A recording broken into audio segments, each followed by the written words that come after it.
Shri Swami Samarth Priya's life या YouTube channel तुम्हा सर्वांचं मनपूर्वक स्वागत आहे। आज आपण या व्हिडिओमध्ये वैशाख अमावस्या आणि त्याचबरोबर जी शनी जयंती आलेली आहे, या दिवशी आपल्याला शनीचा जो त्रास होतो, आपल्या प्रत्येकाच्या कुंडलीमध्ये थोडा ना थोडा तरी शनीचा हा त्रास असतो। हा शनीचा त्रास आहे तो कमी होण्यासाठी आपल्याला या दिवशी कोणते उपाय करायचे आहेत, त्याचबरोबर या दिवशी आपण कोणत्या गोष्टी कराव्यात आणि कोणत्या गोष्टी करू नयेत, काय दान करावे, शनीच्या साडेसातीमधून आपल्याला कशी मुक्तता होईल, यासाठी आपण कोणती पूजा करू शकतो आणि ही जी पूजा आहे ती आपण कशा पद्धतीने करायची आहे शनीचा दोष कमी होण्यासाठी, या संदर्भात सर्व माहिती आज आपण या व्हिडिओमध्ये पाहणार आहोत। त्यासाठी हा व्हिडिओ स्किप न करता संपूर्णपणे पहा।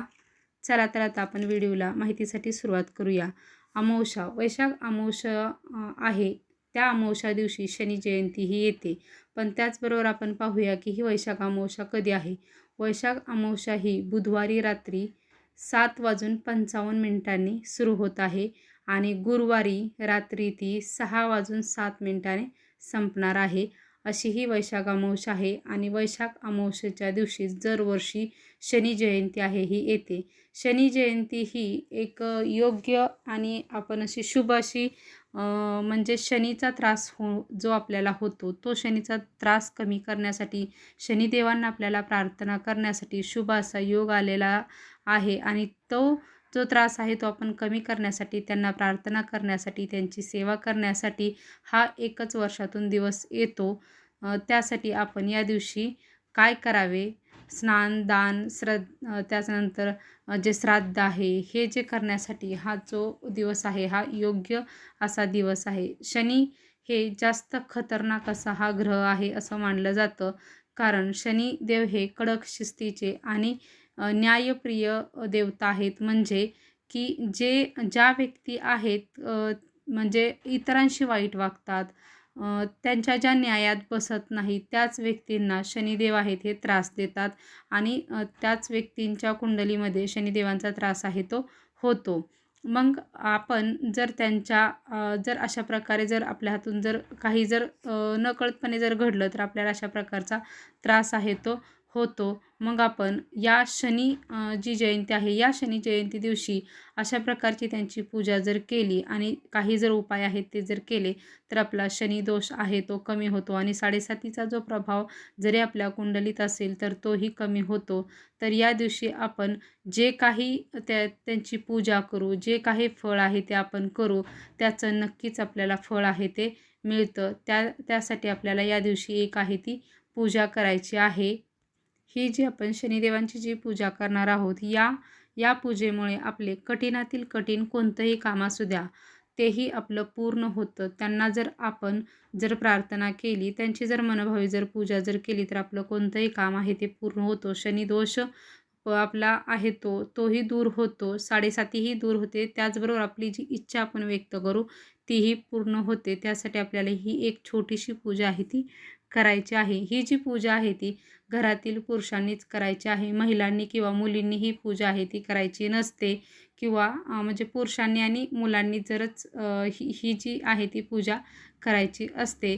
तर ही जी पूजा आहे ती आपण कशा पद्धतीने करायची आहे ते आता पाहूया। ही आपण पूजा करण्यासाठी अंघोळ केल्यानंतर आपण एक स्वच्छ जागेवरती, आपल्या घरातील देवांची पूजा झाल्यानंतर एक स्वच्छ जागा घ्यायची, तिथे आपण पाट किंवा चौरंग मांडायचा आहे, त्याच्यावरती एक काळं वस्त्र आहे ते अंतरायचं आहे आणि आपल्याकडे शनिदेवाचा फोटो किंवा मूर्ती हे आपल्याकडे नसतेच, का तर आपण शनी देवांचं ते आपण घरामध्ये ठेवत नसतो नाही। पण तुम्ही जरी त्या दिवशी पूजेपुरता जरी आणला तरी तो आपण पूजेपुरताच ठेवायचा, इतर वेळेस आपण तो नंतर शनिदेवाचं किंवा मारुतीचं मंदिर असेल तिथे आपण ठेवून द्यायचा। जर आपल्याला नसेल फोटो किंवा मूर्ती आणायची तर आपण एक घरातील सुपारी आहे ती घ्यायची आणि शनिदेवांचं प्रतीक म्हणून तिची स्थापना आहे ती आपण त्याच्यावरती करायची आहे आणि त्या सुपारीला आपण हे अभिषेक घालायचा आहे। अभिषेक म्हणताना आपण एक मंत्र आहे तो म्हणायचा आहे। तो मंत्र म्हणजे ओम शनेश्वराय नमः। हा मंत्र आहे तो तुम्हाला मी म्हणजे ह्या व्हिडिओच्या स्क्रीनवरती नक्कीच देईल, तो तुम्हाला नक्कीच तो दिसेल। आपण कारण कोणत्याही देवाच्या मूर्तीला किंवा ते जी प्रतीक म्हणून जी मांडलेली सुपारी असते त्याला अभिषेक घालताना आपण असा म्हणजे मुख्याने काही न बोलता अभिषेक आपण घालायचा नसतो. कोणताही मंत्र म्हणून अभिषेक आहे तो घालायचा असतो. अशा पद्धतीने अभिषेक घालून त्या सुपारीची स्थापना आहे ती करून घ्यायची आहे. त्या सुपारीला काळा गंध आहे तो किंवा काळं काजळ असं काळ्या जे प्रकारचं आहे ते लावायचं आहे. कारण शनिदेवांची जी मूर्ती आहे ती ही काळी आहे. त्यामुळे आपण त्यांना काळा गंध आहे तो लावायचा आहे. त्यांना मोहरीच्या तेलाचा दिवा आहे तो लावायचा आहे. जर आपल्याला नाही लावणं शक्य झालं तर आपण तुपाचा किंवा तेलाचा लावला तरीही चालू शकतं. त्यांना नैवेद्य आहे तो इमरती याचा नैवेद्य आहे तो दाखवायचा आहे. इमरती म्हणजे सेम आपली जिलेबी असते त्याच प्रकारची इमरती आहे ती असते.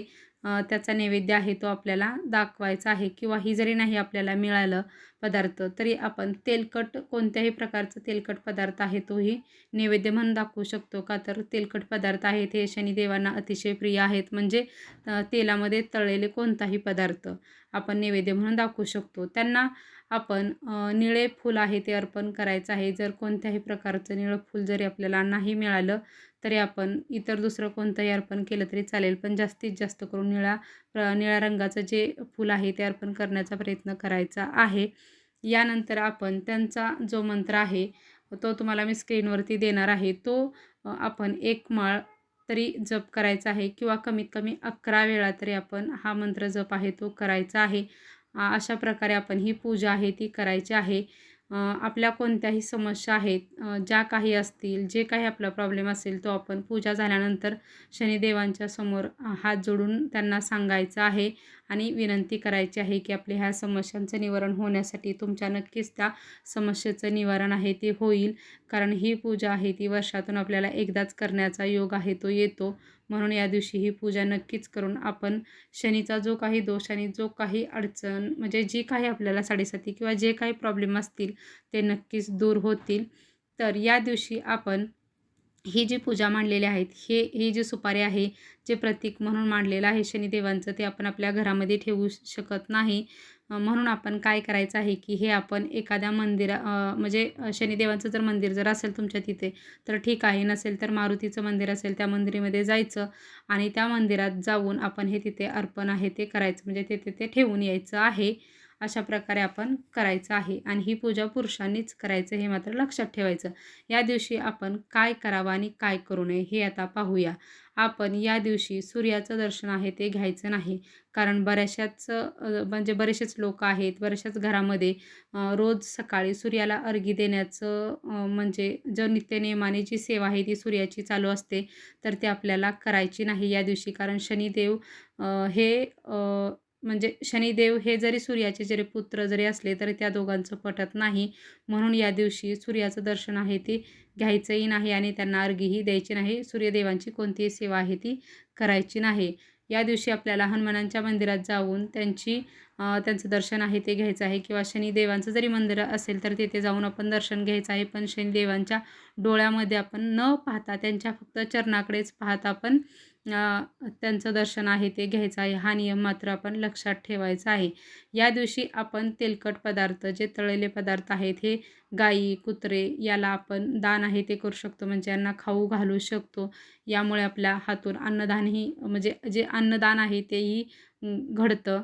शनिदेव हे न्यायप्रिय ग्रह आहे. न्यायप्रिय देवता आहेत. हे कडक शिस्तीचे आहेत. त्याच्यामुळे आपण त्यांच्या विरोधात वागण्याचा आहे तो प्रयत्न आहे तो करायचा नाही. या दिवशी आपल्या घरामध्ये भांडण कटकट आहेत हे करायचं नाही. जेणेकरून आपल्याला दोष आहे तो लागेल. आपल्या घरामध्ये शांतता आणि घरातील वातावरण छान ठेवण्याचा प्रयत्न करायचा आहे. अशा प्रकारे आपण या शनी जयंती म्हणजेच जी वैशाख अमावस्या आहे या अमावस्या दिवशी आपल्याला शनिदेवांचं जे आपल्याला पूजा आहे ती अशा प्रकारची करायची आहे. आणि आपल्याला जे काही शनिदेवांच्यापासून जे काही त्रास आणि ज्या काही अडचणी असतील त्या नक्कीच दूर करण्यासाठी अशा प्रकारची सेवा आहे ती करायची आहे. श्री स्वामी समर्थ.